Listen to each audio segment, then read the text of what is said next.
Hello, sports fans. We are back. Thanks for tapping into BVM Sports Chalk Talk. This is episode number 18. I'm Lucas Semb here with Scott Procter and Matt Morris. And like we said last week, the NFL offseason will hardly be an offseason this year with lots of movement expected. Carson Wentz has officially been traded to the Indianapolis Colts, so we will discuss both the Colts and Eagles futures. Plus, in the NBA, we have our first head coaching fire of the season. So we will discuss the Minnesota Timberwolves, plus an intriguing Eastern Conference topic. But to get things started, Scott, let's stay here at the NBA, where the Minnesota Timberwolves have dismissed Ryan Saunders from his duties after a 7-24 start. Do you think firing Saunders will benefit the T-Wolves, or is the issue deeper than just the head coach? Yeah, well, you guys know I said before the season that the T-Wolves would be a bottom four Western Conference team this season, but even I didn't envision them being the league's worst team with only the Detroit Pistons as challengers to that throne. It was probably the right thing to let Ryan Saunders go at this time, especially if you have his replacement already in mind, which clearly the Minnesota Timberwolves did. But Ryan Saunders is not most to blame here. I wrote an article for BVM Sports back in October entitled LaMelo Ball should be picked number 1 overall. The Timberwolves obviously had that first pick and obviously didn't heed my advice. They selected Anthony Edwards, who has shown promise and I believe will be a good pro here in the future. But he's no LaMelo Ball, who's catapulted Charlotte into playoff contention and is the front runner for the Rookie of the Year. I don't think many people would say the Hornets roster is much better than the Timberwolves, but they're in two completely different places right now, and that has a lot to do with the rookies they selected. The mishap of selecting Edwards instead of Ball isn't on Saunders. It's on that front office, the same front office who traded up to select Jared Culver, the draft before, who has completely underwhelmed as a pro so far and is shooting 25% from 3 this season. So it appears Minnesota has their guy now, Chris Finch, but firing Ryan Saunders isn't going to entirely fix this franchise's mess at all. I don't know that. I'm sorry, Matt. I just wanted to say to Scott that I'm not sure that I would call drafting Anthony Edwards a mishap. When you select him over LaMelo Ball, who is completely shined, is the clear front runner Rookie of the Year, the best rookie in the league, that I would categorize that as a mishap. He's second in the rookie ladder right now, second in the running for Rookie of the Year. So I don't know that you call that a mishap. How much better is LaMelo Ball going to be than Anthony Edwards? Anthony Edwards has shown promise. He's shown explosion. He's shown what this league is all about. Yep. LaMelo Ball is a great player, but I don't know that we can call that a mishap. Yeah, I mean, I'm sure we'll have a graphic here of their side-by-side, their rookie seasons here, side-by-side here thus far, and LaMelo Ball has just been better in every facet of the game. He's a much better passer. He's much more mature. He's been playing against professionals for longer than Anthony Edwards has. He's the better prospect, and again, if Timberwolves would have selected – let me finish. If Timberwolves would have selected LaMelo Ball with the number 1 overall pick, as they should have, he was the best talent, Ryan Saunders would still have a job right now. The Minnesota Timberwolves would not be dead last in the entire NBA if LaMelo Ball was on that roster. That's just a fact, and that has nothing to do with Ryan Saunders. I mean, but Scott, let's be honest here. More than LaMelo, more than Anthony Edwards, the biggest issue they've had is Karl Anthony Towns has missed 20 games as of right now, and D'Angelo Russell has been injuries. It's been injuries, and again, that's not Ryan Saunders' fault. Go ahead. No, it's not his fault, and that's why I'm not willing to completely give up on Minnesota. But we're also talking about an organization that has just completely wasted the careers of Kevin Garnett, of Stephon Marbury. I mean, come on, this is a group of guys and an organization that just is not good. And overall, the only reason I'm willing to give them the benefit of the doubt is because their 2 best players have been injured. And obviously Chris Finch is an offensive-minded guy. They liked him back when they looked at him for taking over as head coach before they finally decided to move on with Saunders. But the issue really is that this team has just always been bad. Can Chris Finch figure it out? Maybe. He's an offensive guy. He's worked with Jokic. He's had some impressive stuff before, and maybe once Cat comes back, they can figure something out because they have 5 guys averaging double figures as far as points. They just can't figure it out on the offensive side. They've actually been playing decently on defense. But it's, they're 25th in both points allowed and points, scored. They're 24th in rebounding. And they've had 1 winning season out of the last 5. And that, I mean, if you want to go back 20 years, it's even worse than that. So overall, I'm very close to saying that the Timberwolves, it's a deeper issue that they have yet to ever figure out because they haven't been able to. And, if they can figure it out with Finch and a healthy Karl Anthony Towns and a healthy D'Angelo Russell, great. But I'm not sold on it. Absolutely. And I just had one more thing to say, Scott. I understand what you're saying about LaMelo, but coming in to the league, like you said, he has that professional experience. So you have to think that's kind of attributed to his success at this early stage. And I think as Anthony Edwards keeps progressing through the league, he's just going to keep getting better and better. And we've already seen him get substantially better this season alone. So do you think Anthony Edwards is going to be a better pro than LaMelo Ball will? I think it's too early to call that. I think, like you said, they're playing in different situations. One, LaMelo Ball is coming from a professional league, and he's playing with a stable organization as of this season. And he, of course, Thank you for saying as of this season, because, again, before this season, we have never categorized the Charlotte Hornets as a stable, functioning, really organization. But now LaMelo Ball is there. They're in playoff contention. We're looking at this team as a legitimate, threat to, make the Eastern Conference playoffs and be in that 6 to 8 range. That was never a reality before LaMelo Ball was on that roster. And again, I'm under the impression that LaMelo Ball would have had a similar impact on the Minnesota Timberwolves. And that's a botch by the front office as far as I'm concerned. I agree that, he's absolutely attributed to that success, but you also got to think they went out this offseason and signed Gordon Hayward. But, in terms of the Timberwolves, I think there are a couple of issues surrounding this team right now. Number one, when the T-Wolves fired Tom Thibodeau back in 2019, they shouldn't have hired Saunders in the first place. A mistake. That was a team struggling Thibodeau was a mistake. Right. That was a team struggling to get wins. They needed a veteran presence, someone solid and established, and instead they made Saunders the youngest head coach in NBA history. The most wins he has accumulated in one season is 19. I don't know if that hire was because of the late, great Flip Saunders and, his ties to the organization, but it just didn't seem right and clearly hasn't worked out. They have promising rookie and Anthony Edwards. They still have Cat, Culver, and Okogie. Haven't developed all that well yet, as Scott alluded to, but they're still young talents. Malik Beasley having an MVP-type season. Don't forget D'Angelo Russell. MVP. I misspoke. He's having an all-star caliber season at over 20 points a game. And then don't forget D'Angelo Russell at 24 years old at point guard. They have pieces. Now they just need someone who can put it together. And, I like the Chris Finch hiring, a Nick Nurse assistant. But doing it just literally moments after firing Saunders doesn't sit right with me. It's like they were desperate to fill this void. They didn't trust in Saunders, and they had this lined up. The organization seems a little lost right now, so they're going to have patience. I think this firing and hiring ultimately won't affect them short term. I think internally there are some deeper issues they're going to have to solve. And again, Luke, I think you touched on it too with the process of bringing in Finch, while simultaneously basically, firing Saunders. That's another bad look on this front office. Again, Damian Lillard came out and was vocal on Twitter that he doesn't understand how Vanderpool, that guy who's the assistant coach of the Timberwolves, who's been on that bench for some years now, who's paid his dues in the NBA, who's been around that team, developed D'Angelo Russell to a certain extent. Why wasn't he given an opportunity, especially in the middle of a season, in the pandemic, some guy who's been there, instead of bringing somebody in from, the Toronto Raptors, who's again, I'm sure who's a good coach. He has a great, past and, coaching, background in the NBA. But this Timberwolves front office, it's new. Garrett Rosas is the guy running things there in that front office. It's not a good look here for 2 years. The Anthony Edwards mishap, in my opinion, only escalated that. And, this whole coaching debacle, again, is just another bad look. And now players like Damian Lillard are taking notice. Yeah, well, Scott, to your point, and to Luke's point as well, it was rushed, and even worse, because Rosas has a relationship with Finch, and they did interview him originally when they were looking for the new head coach. It is just doubling down and admitting to themselves they missed on Saunders, and they should have hired Finch right away. And the fact that they didn't, it's cost them seasons. It's cost them valuable years with Karl Anthony Towns. And in an NBA where your superstars do not stay in the smaller markets, it's a bad look. And it's just more of a reason why you have to now, as a Timberwolves exec and as the Timberwolves organization, you have to try and rush this to at least show that you have a successful future ahead of you.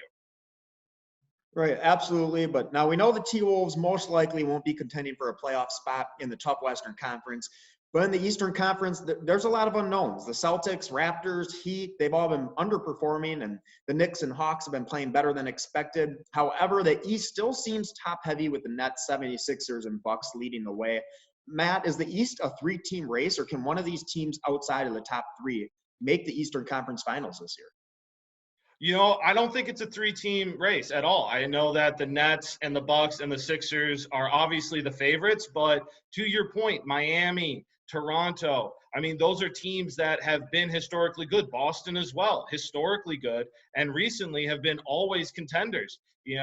My Toronto in particular for me is a team that lost in a tough 7-game series in the Eastern Conference semifinals to Boston last year. They're 2 years removed from an NBA title, and to just completely disregard them is, I think it's a little disrespectful. Nick Nurse is an amazing coach. He's proven that, first off. And then you also look at what Toronto has been able to do this year. They are playing amazing defense. They're 8th in points allowed in the NBA. They're 2nd in steals, 8th in blocks, and they have a young core that has been impressive. Pascal Siakam, Fred Van Fleet. Norman Powell is giving them good minutes. I mean, they're shooting the ball really well as of recently. They're 7th in three-point percentages made. I mean, this is a team that is overall, they don't have that superstar since Kawhi Leonard left, but they are still a great team. They are a great playoff team. And not only that, but when it comes to the playoffs, give me defense and give me a great coach over some of the teams that might be a little bit more reliant on superstar players, because that's something that will always be there, is defense and a great coach. And I think recently it's been shown that when you have that, you can go far in the playoffs. I think the best thing that the Raptors have going for them is Nick Nurse as their head coach. Absolutely. And I have to say, though, the coach isn't on the floor making the plays. So you name Fred Van Fleet, Norman Powell, Pascal Siakam. That's not beating Kyrie, Harden, and KD. It's not beating Simmons and Embiid and Tobias Harris. And it's not beating Giannis, Middleton, and Drew Holiday. And, that's as far as the conversation needs to go. You put those names, side by side on paper, and it's just not looking right for the Raptors. I mean, listen, I think the NBA bubble has shown us that good-built teams, especially when you take out the fans and you take out home court advantage, which it looks like this NBA offseason is still going to be prevalent because you only have maybe 10% or 25% capacity in these arenas, that still has something to play. So, Eric Spoelstra and the Miami Heat had a great team and a great defense. Give me Nick Nurse and Toronto Raptors, in a 7-game series, especially when you start thinking about possible injuries and other stuff like that. You can't just completely disregard them and count them out. You have to be aware of Toronto and have them on your radar. Man, I think you make a great point about the Toronto Raptors. If anybody is sleeping on them when it comes to the Eastern Conference playoffs, I think they're making a grave mistake. And I think you make an even better point about the head coach and defense combination. I'm looking at the Miami Heat for very much of the same reasons. If any team outside of that top three is going to make the conference finals, I'm looking at the team that just did it. No one liked Miami then, and certainly no one likes Miami now. Jimmy Butler has missed 12 games. Goran Dragic has missed around the same, and they're not the only guys who have missed time. But that finals team is almost entirely still intact. And I get the feeling that being coached by one of the best head coaches in the league in Eric Spoelstra, this team knows what it takes to return. I still see a team that can be elite. They know what it takes, but they don't have what it takes. They know what it takes, but they don't have what it takes. But it's the same team. So that argument is absolutely ridiculous. Anyway, yeah, but with Butler out and Dragic out, Tyler Hero hasn't looked like Tyler Hero. Duncan Robinson has regressed. Bam Adebayo has looked incredible. But, you're going to need way more pieces. When you're Bam has looked great. Bam has looked great. And I'll talk about that. Bam has looked great. To your point about Duncan Robinson and Tyler Hero, when the best players are out, yes, we expect them to step up as good players. But again, that's not the role that they're going to be playing in the playoffs. Jimmy Butler and Bam, if everything goes as it's supposed to, they're going to be there. So Tyler Hero, Duncan Robinson can play their role as shooters and wing defenders. That's their role. Their role isn't to be the leading or second leading scorer, although they can do that on the given night. Please let me get back to my point about the Miami Heat. This is still a team that can be elite and versatile defensively and still trot out knockdown shooters. Kendrick Nunn is really settling in and proving to be a professional bucket. He's giving you 15 points per game, shooting 48% from the field. Their defense has already improved a ton since Jimmy Butler has returned, and that only continue in that right direction as they get more minutes on the court together. Again, I just mentioned Bam. He's quietly putting together a really solid season. I know you love double-doubles and numbers, Luke. The man Bam is giving you 20, 10, and 6 on 50. What I don't like is you talking about a team being elite and then mentioning Kendrick Nunn. That's what I don't like. What do you mean? Do you watch basketball or watch the Miami Heat or watch Kendrick Nunn? I do watch basketball. I do watch basketball, and I know you don't. You're a big highlight guy. Your knowledge of the game is not quite there. It's not quite there. You don't understand the deeper points to the game. Kendrick Nunn is a second-year guy again, who's going to be the 4th or 5th option on the Miami Heat team, who's giving you 15 points per game, shooting almost 50% from the field. Just say you don't watch the Miami Heat or Kendrick Nunn. That's perfectly fine to say. I can't say that personally, but if that's your reality, that's what you have to own up to. Bam, again, to my point, he's leading the team in points, rebounds, assists, and blocks per game. But back to the entire race in the Eastern Conference as a whole. The Milwaukee Bucks' best player is shooting 28% from three. The Nets, as lethal as they are offensively, still can't defend anyone. And the Sixers, I'm not sure there's a legitimate question mark about them, but they do have somewhat questionable supporting cast, if anything. The Miami Heat, again, on the other hand, have the rare ability to actually lock you down defensively and shoot the lights out. They're 100% still alive, sitting only 2 games back of the 4 seed, which is still better than the 5 seed that they got to the Eastern Conference Finals from last season. So the Miami Heat are very much still alive, and anybody else saying that this is a 3-team race or even thinking that the Bucks have a legitimate chance at this point to win a title is absolutely ridiculous and pretty sad to hear about. You know what? Not only that, but we haven't even talked about the front office. Don't count out Pat Riley, and don't count out the Toronto Raptors. I can't believe that. If the Raptors can move on, I think it's time to move on Kyle Lowry, as great as he is, and he will always be remembered as a Toronto Raptor. If they can somehow trade him and get some pieces in, or even, add pieces along with keeping Kyle Lowry, and if, the Heat can also bring in pieces before the trade deadline, they're even more dangerous than what they already are. Because as of now, they are dangerous. You give them a month to add in more assets and add in more players, it could be really interesting heading into the playoffs. And I do feel that way about the Miami Heat because I don't believe Pat Riley is going to sit back while the Miami Heat have been underperforming so far through 20 or so games. I believe they still have the room and, that guy in Pat Riley who's going to make something happen. That's part of the reason why I still think the Sixers have a great chance of advancing out of the East because Daryl Morey is not going to sit back if he feels that there's a move to be made. He's not going to sit back, and any move that Daryl Morey makes is not going to be to the detriment of his team. So I got to get to my point here and the right point. And just so you guys know, to bring in pieces, you have to put out pieces.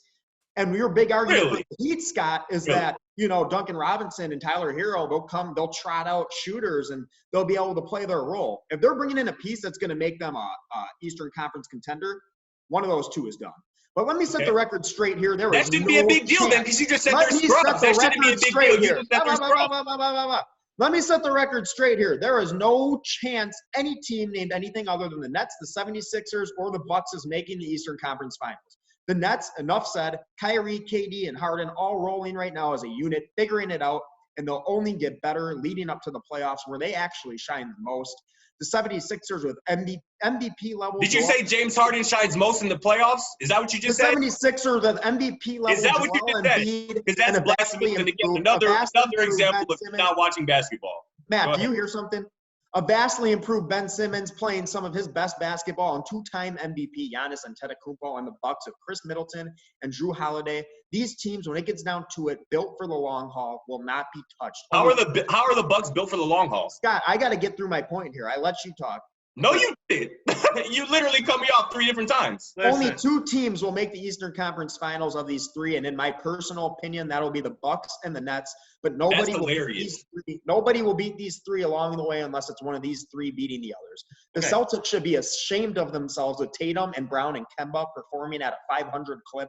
The Raptors' best player is Pascal Siakam, and that will get them absolutely nowhere. And on top of that, the rotation of bigs just won't get the job done with Chris Boucher and Aaron Baines. The Heat, like I alluded to a long time before, were exclusively a bubble team. That atmosphere benefited them more than anyone. It was very fluky, and they have proven that. The other teams like the Hawks, the Knicks, what have you, they're not there yet. This is a top-heavy conference, and this is a stars league. Come playoffs, nobody is touching the likes of the Nets' big three or Embiid or Giannis, period. First of all, Chris Boucher is one of the leaders in the NBA in blocks. Second of all, of those top three. Okay, so are they going to get to the Eastern Conference because of Chris Boucher blocking shots? Luke, of the top three teams that you keep talking about, you know how many Eastern Conference finals they've made it to combined? One. And the team didn't even win it. You know, the two teams that we've mentioned have also. I don't really care. The Nets were never a factor. They won it. Listen, they're unproven. You want to talk about top heavy? That's fine. But overall, these top three teams are unproven. They're new to the playoffs as far as that core of group guys. And you're talking about a Miami Heat team. And who's new to the playoffs? Yeah, who's new to the playoffs? KD has a championship. He said, listen to him. He said as a core, KD, Kyrie, and Harden haven't played together in the playoffs. Giannis, Drew, and Chris haven't played together in the playoffs. Neither had Bosh, Wade, and LeBron. Neither had Bosh, Wade, and LeBron, and look at them when they got there. As the NBA trade deadline approaches, now you're talking about the greatest player of all time. We'll see which fringe teams are buying or selling, trying to make that playoff push. I have two questions for you, please. I don't really care because I don't have time for them. When we come back, we'll probably right. I wouldn't want to answer them either. Specifically, Carson Wentz. We'll be back with more talk.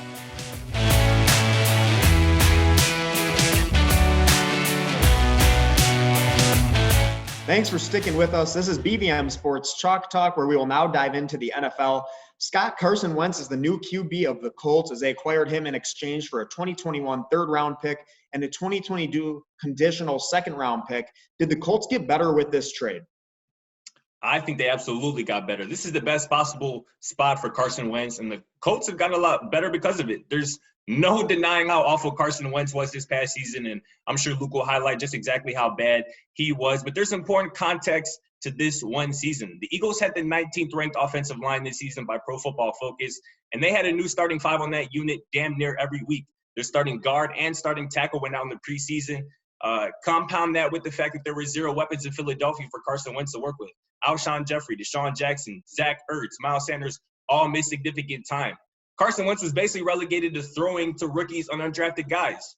But let's not forget that Carson Wentz threw 81 touchdowns to 21 interceptions, an 81 to 21 touchdown interception ratio from 2017 to 2019. This is not a scrub, and his elite play wasn't confined to just one season either.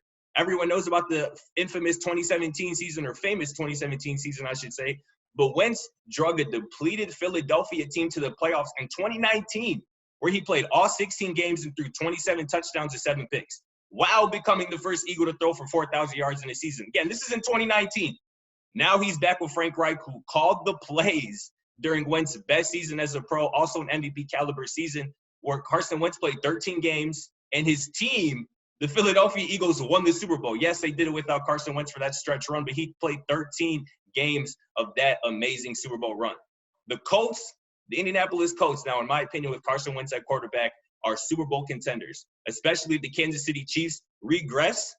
The Indianapolis Colts and Kansas City Chiefs would be the two best teams in the AFC right now by my eyes. It's an early prediction. I also believe they'll be better than the Buffalo Bills, who just ended the Indianapolis Colts season this past year. In Indianapolis, the Colts offensive line is elite. Carson Wentz goes from the 19th best offensive line to the 7th. Quentin Nelson is a monster. He's one of the best interior offensive line, probably one of the best linemen, period, in the game. The defense is top 10, second in yards. Carson Wentz's problems fall within the pocket, though, which I'll get to, but I'll let you finish. In the pocket? Yeah, well, he's going to be protected by a better offensive line. We'll obviously make him – I'm sure you're going to show numbers, but his QBR doubles in a clean pocket as opposed to a messy pocket. Instead of old, past their prime offensive skill guys, Wentz will have JT Taylor. Michael Pittman and T.Y. Hilton will be a free agent, but the Colts have a boatload of cap space to make a splash. Frank Reich and Carson Wentz have a great personal relationship, something you just couldn't say for Doug Peterson and Wentz. It'll work on the field and off the field with Carson Wentz and the Colts next season. I can't wait to see it. Scott, I get where you're coming from, but overall, I think that if you look at Carson Wentz, you look at what the Colts did last season, I don't think they get better. I think they stay where they are. I think that you look at what they did, they averaged 28 points per game. They had 50 total touchdowns, and they averaged 253 passing yards a game. Phillip Rivers last season threw for over 4,000 yards.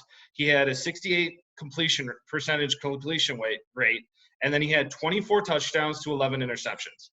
You add Carson Wentz, and based on what I've seen recently from Carson Wentz, which is the NFL is a what have you done for me recently type of league, it doesn't get better. I think they stay the same. I still don't think that they're even the best in their division. I think Tennessee is better than them in their division. Overall, I don't think Carson Wentz is enough to add anything other than, does he get 24? Maybe he gets 25. Maybe he has one less interception. But overall, they aren't getting better. The Colts stay the same. I don't think Carson Wentz is a guy that's going to, come in and be the guy, which is, I guess, what you could say he was for the Philadelphia team. And as good as that Philadelphia team was, are we comparing them to the Indianapolis Colts? Do they have the same weapons? There are still some questions that the Indianapolis Colts have to answer, and they're putting all of their eggs in one basket, assuming that Carson Wentz can do something that Phillip Rivers in a good season couldn't do, which is win a playoff game. And not just win one playoff game, but then win another playoff game and then go to the Super Bowl. Like, I don't think it's going to happen. It's something Carson Wentz has actually never done in his career.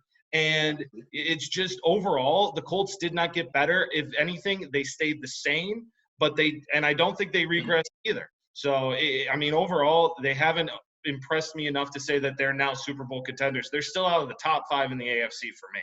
Luke, let me just respond to Matt real quick before you jump in here. I understand the Phillip Rivers part. Again, if you look at the Indianapolis Colts last season, what was the one thing, if we can point to one thing that helped them back from maybe winning a playoff game or two, what are we going to point at? It's going to be Phillip Rivers. This is a 35 plus. I believe he was played last season at 37, 38 years old.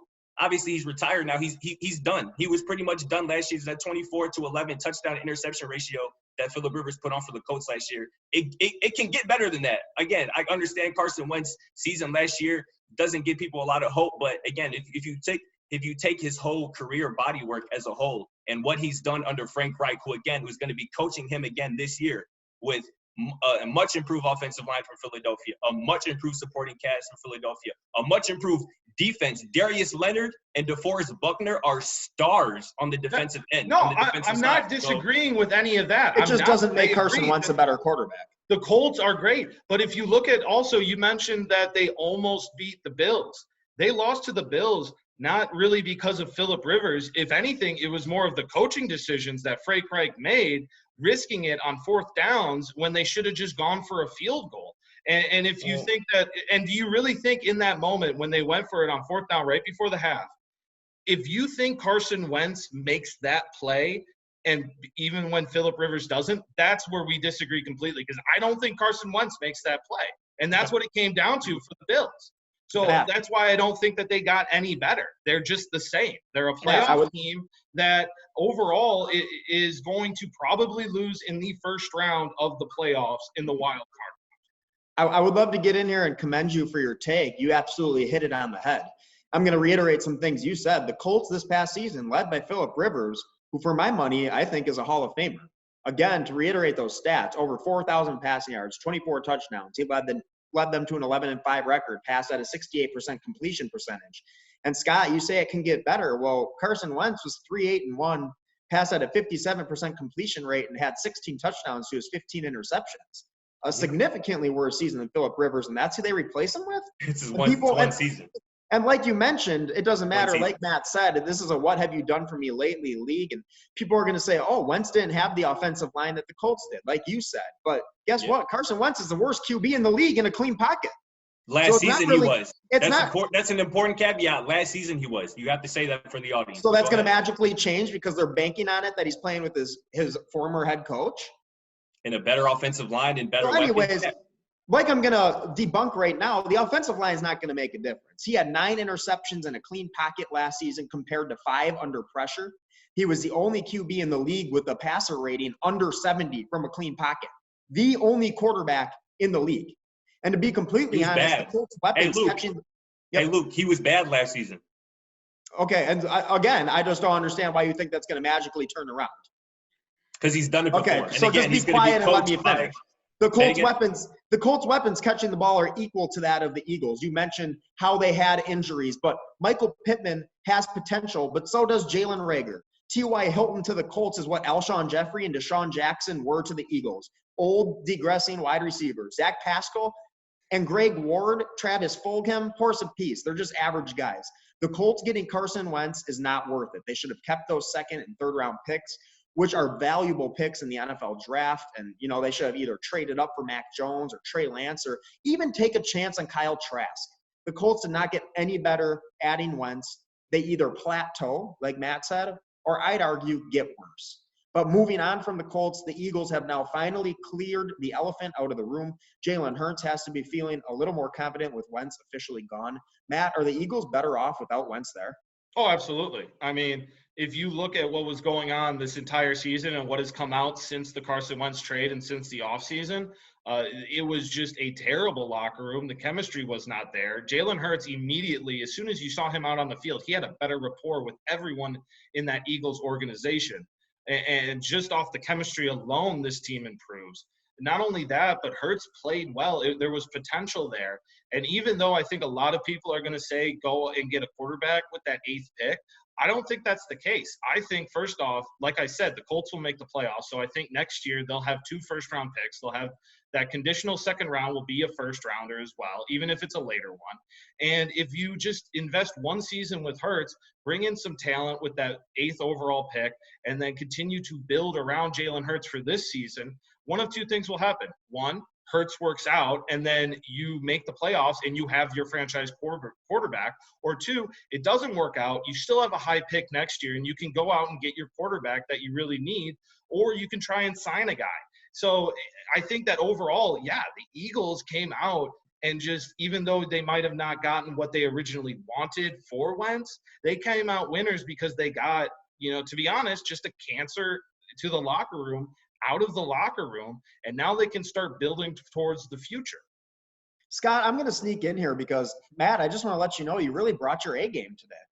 You really brought it today. And this past season, whenever the Eagles put Hurts in, I always bring my A game. You guys, that's what I was going to say. I don't know what you're trying to say by that, Luke. Matt always brings his A game, as far as I'm concerned. You guys just don't like Bills Mafia. The effort's always there. The takes, it's here and there. But hey, whenever the Eagles put Hurts in to relieve Wentz, he showed flashes of potential, high level potential. But for whatever reason, they just wouldn't commit to benching Wentz until they finally did. And Hurts took off through his first 4 games in the league. People were critical of his stats, passing at 52%, but, he had more passing touchdowns, more passing yards, and more rushing touchdowns than both Russell Wilson and Lamar Jackson did in their first 4 games. So, you got to give them time. I have a question for you, Luke. So Jalen Hurts obviously didn't play a ton. He certainly didn't start more than maybe 3 or 4 games, if I'm not mistaken. How did say it again? 4. Yeah, that's how did he correct. fumble? How did he fumble 9 times to throw 4 interceptions during his limited time as a starter, or really as a player on the field? Is that more to do with Jalen Hurts or who he was surrounded by? No, right. I was going to get to that. It has to do with Jalen Hurts. When you're fumbling the ball, I mean, if you're getting sacked, obviously that's bad on the offensive line. But if you're fumbling the ball, that's another thing. You just got to secure it. Jamal Williams has played 4 years in the league for the Packers, and he has not fumbled the ball once. So, that's a skill that you need to acquire, and I think that'll come along. You just got to give him time. He gives the Eagles the ability to improvise when plays break down, which ultimately is the way the landscape of the league is shifting, mobile quarterbacks. He took the Eagles and put them right in the thick of the NFC playoff race, and if it weren't for some Doug Peterson shenanigans, in my opinion, they'd be representing the NFC East instead of the football team. And then just looking at the eye test alone, the Eagles played with more life and passion every time he was on the field. One thing, like I mentioned, Hurts did struggle with the fumbles. He had 6 of them. You're adapting to a new level of the game. That's expected. Now, with Wentz gone, Hurts has to be feeling like he's the guy, and they're finally committing to him. If the Eagles draft a QB, I think that's a shame because I think they have their QB of the future. I think he proved he can win, and giving him some competition and showing they are completely sold on him could tear him down mentally. For some guys, it works, and for others, it doesn't. It just depends if they want to take that chance. The Eagles need to trust in Hurts because they have other areas of the field that need help through the draft way more than QB. Yeah, I just want to piggyback a bit off Carson Wentz here. The mental side of a quarterback's game is often overlooked. It's just as important as the physical aspect, and it's perhaps even more fragile than the physical. This season was really all mental for Carson Wentz as far as I'm concerned, and it started before it even began. I believe the drafting of Jalen Hurts set Carson Wentz back. I don't think he was prepared to handle that competition And it affected his play so much that he was arguably the worst starting quarterback in the NFL this past season. But Jalen Hurts isn't like that. He was the man at the best college football program before he was benched in the national championship. He transfers to another school for an opportunity to show he's still that guy and completely tears it up with the Heisman caliber season. This is a mentally strong, emotionally mature guy. He came in for Wentz during a difficult time of the franchise and showed extreme poise for a rookie. Jalen Hurts has earned the opportunity to start next season, and with Wentz gone, I think that locker room is his now. Hurts will have to deal with an aging offensive line and limited weapons, the same problems that Carson Wentz had this past season, but Wentz and Hurts wouldn't have worked on the roster together. And really made the most of a messy career, situation. Hurts' college career threw him through a bunch of loops, and he always adapted. I think this is a guy you can rely on to make changes when needed. Well, the NFL season definitely couldn't come soon enough. I know we missed it here at BVM Sports Chalk Talk, but we'll keep you covered throughout the offseason. That's all the time we've got for today. Thanks for watching. From myself, Scott Procter, and Matt Morris. Have a great week, and we'll see you again.